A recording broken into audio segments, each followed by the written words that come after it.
21. Minuit sonna. Trenmore entra chez Stennio. Il le trouva pensif, assis auprès du feu.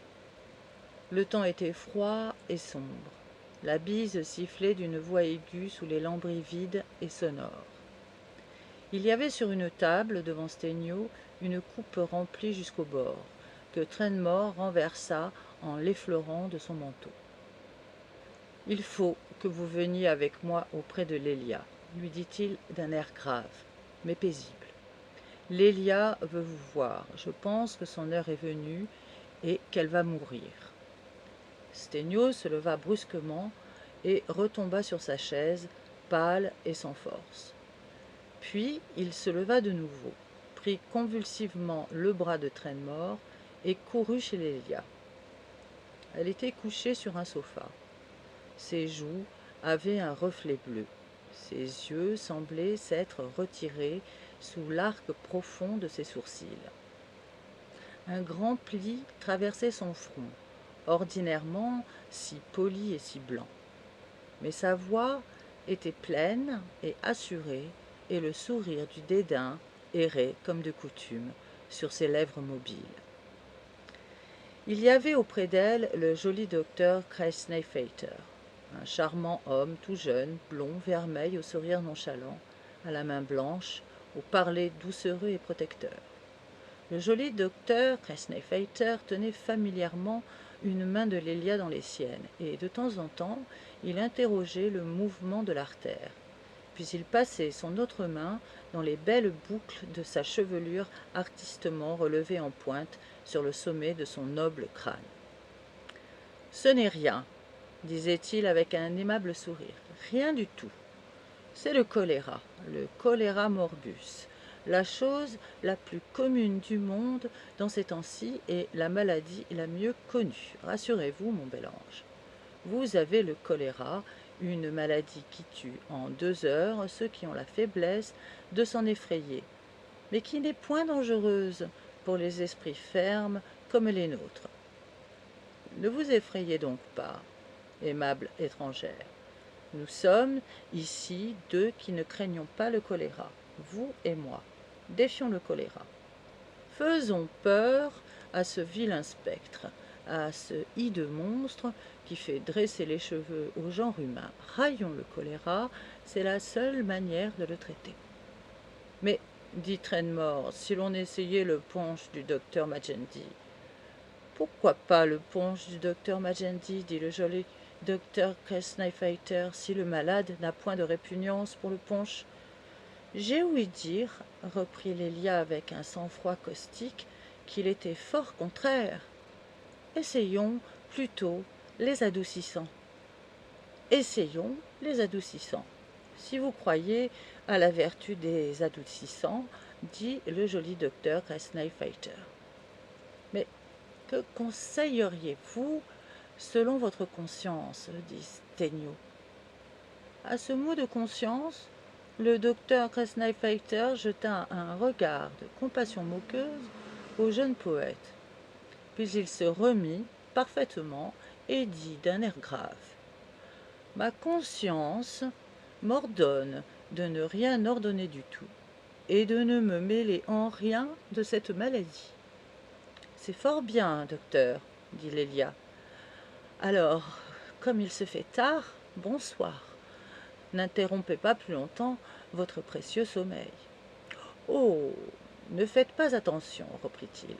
Je suis bien ici, je me plais à suivre les progrès du mal. J'étudie, j'aime mon métier de passion et je sacrifie volontiers mes plaisirs et mon repos.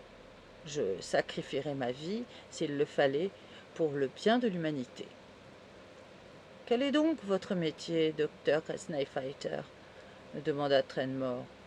« Je console et j'encourage, » répondit le docteur. « C'est ma vocation. L'étude m'a révélé toute l'importance des maladies dont l'homme est assiégé. Je la constate, je l'observe, j'assiste au dénouement et je profite de mes observations. Pour ordonnancer, les précautions du système hygiénique applicable à votre aimable personne, dit Lélia. Je crois peu à l'influence d'un système quelconque, dit le docteur. Nous naissons tous avec le principe d'une mort plus ou moins prochaine. Nos efforts pour retarder le terme ne font souvent que le hâter. Le mieux est de n'y pas penser et de l'attendre, en oubliant qu'il doit venir. Vous êtes très philosophe, dit Lélia en prenant du tabac dans la boîte d'or du docteur. Mais elle eut une convulsion et tomba mourante dans les bras de Sténio. « Allons, ma belle enfant, dit le docteur imberbe, un peu de courage. Si vous vous affectez de votre état le moins du monde, vous êtes perdu. Mais vous ne courez pas plus de risques que moi si vous gardez le même sang-froid. » Lélia se releva sur un coude et, le regardant avec ses yeux éteints par la souffrance, elle trouva encore la force de sourire avec ironie. « Pauvre docteur, lui dit-elle, je voudrais te voir à ma place. »« Merci, pensa le docteur. Vous disiez donc que vous ne croyez pas à l'influence des remèdes. Vous ne croyez donc pas à la médecine, dit-elle. Pardon, l'étude de l'anatomie et la connaissance du corps humain avec ses altérations et ses infirmités, c'est là une science positive. Oui, dit Lélia, que vous cultivez comme un art d'agrément. Mes amis, dit-elle, en tournant le dos au docteur, allez me chercher un prêtre. Je vois que le médecin m'abandonne. Trenmore courut chercher le prêtre. Sténio voulut jeter le médecin par-dessus le balcon. « Laissez-le tranquille, lui dit Lélia. Il m'amuse. Donne-lui un livre et mène-le dans mon cabinet devant une glace, afin qu'il s'occupe. Quand je sentirai le courage m'abandonner, je le ferai appeler afin qu'il me donne des conseils de stoïcisme et que je meure en riant de l'homme et de sa science. » Le prêtre arriva.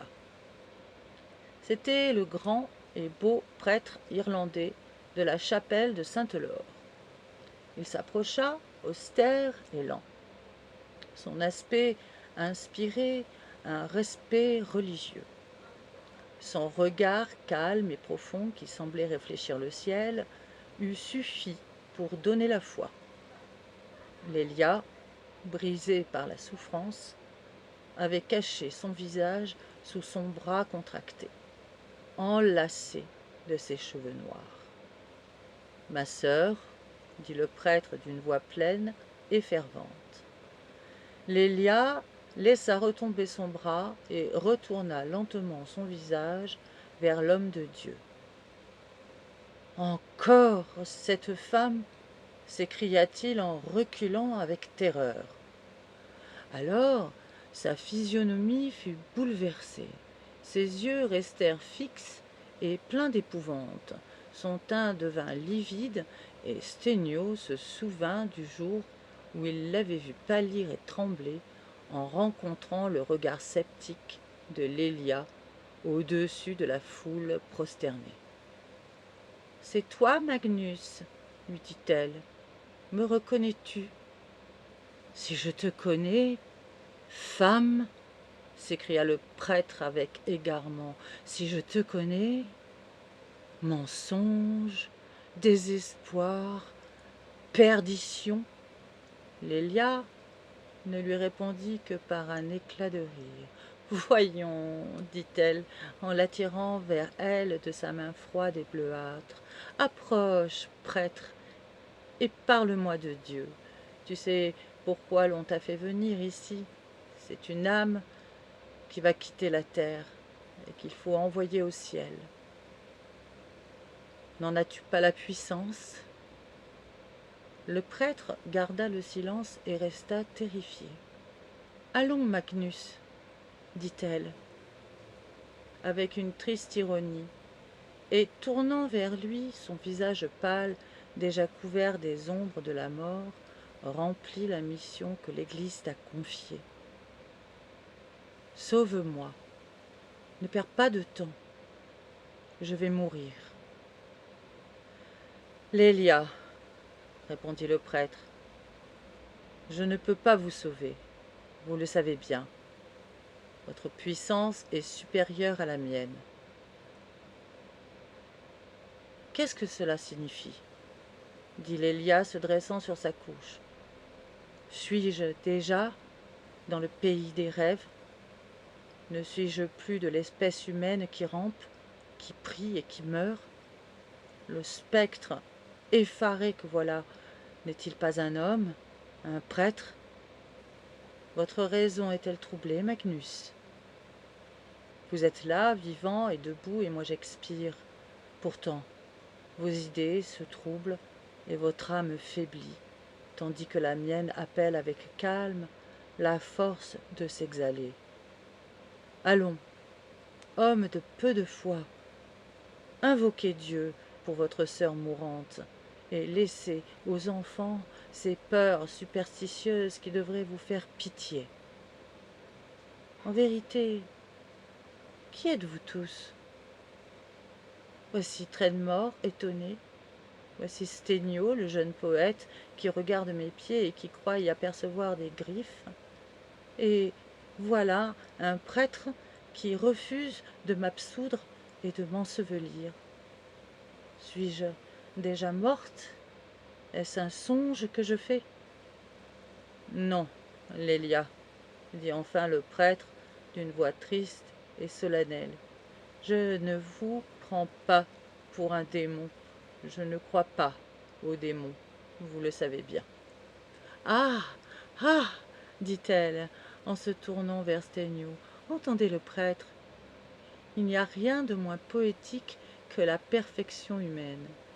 Soit, mon père, renions Satan, condamnons-le au néant. Je ne tiens pas à son alliance, quoique l'air satanique soit assez de mode, et qu'il ait inspiré à Stégnios de fort beaux vers en mon honneur. Si le diable n'existe pas, me voici fort en paix sur mon avenir. Je puis quitter la vie à cette heure, je ne tomberai pas dans l'enfer. Mais où irai-je, dites-moi? Où vous plaît-il de m'envoyer, mon père? Au ciel, dites. Au ciel? S'écria Magnus. Vous, au ciel? Est-ce votre bouche qui a prononcé ce mot? N'est-il point de ciel non plus? Dit Lélia. Femme, dit le prêtre, il n'en est point pour toi.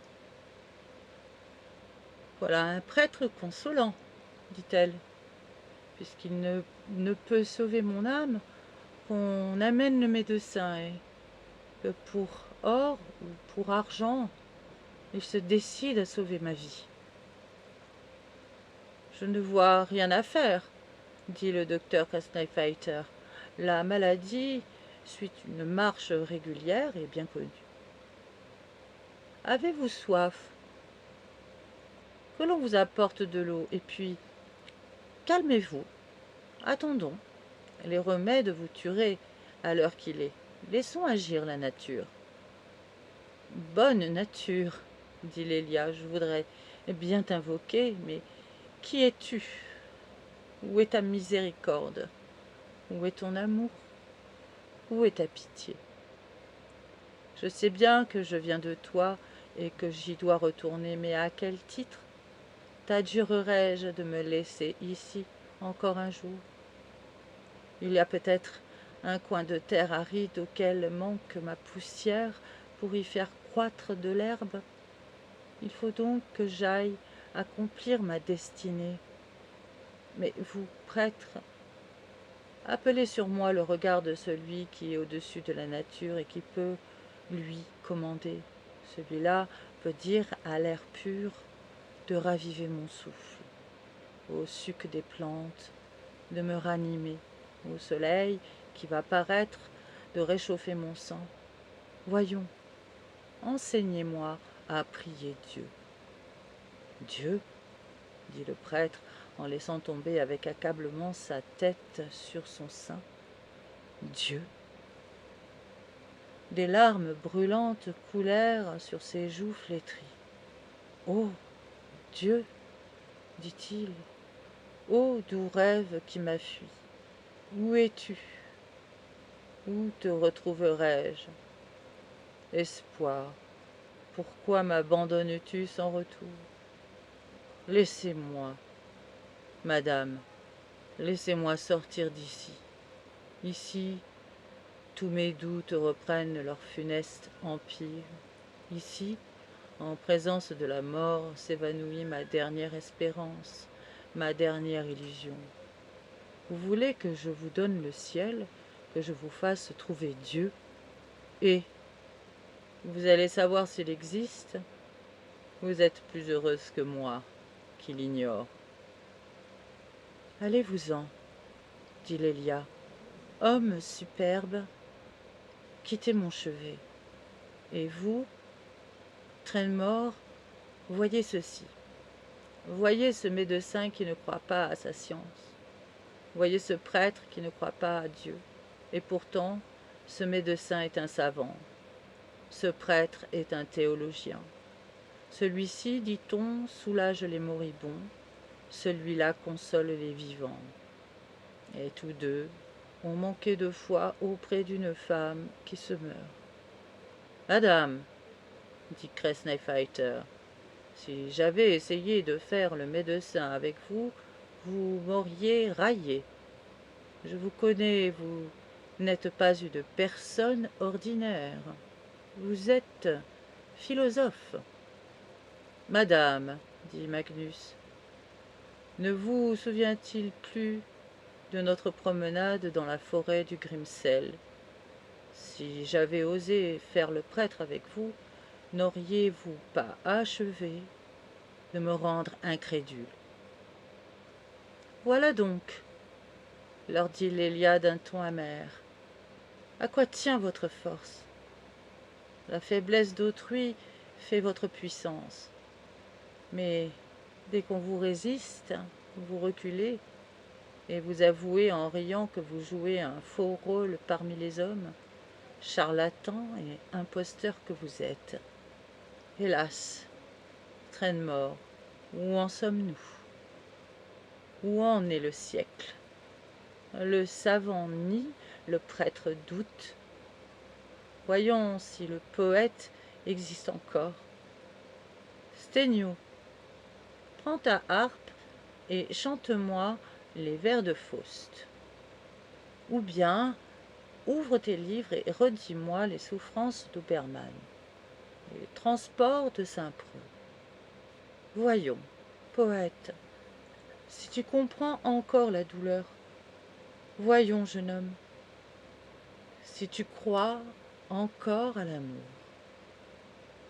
Hélas, Lélia, s'écria Stennio en tordant ses blanches mains, vous êtes femme et vous n'y croyez pas. Où en sommes-nous? Où en est le siècle?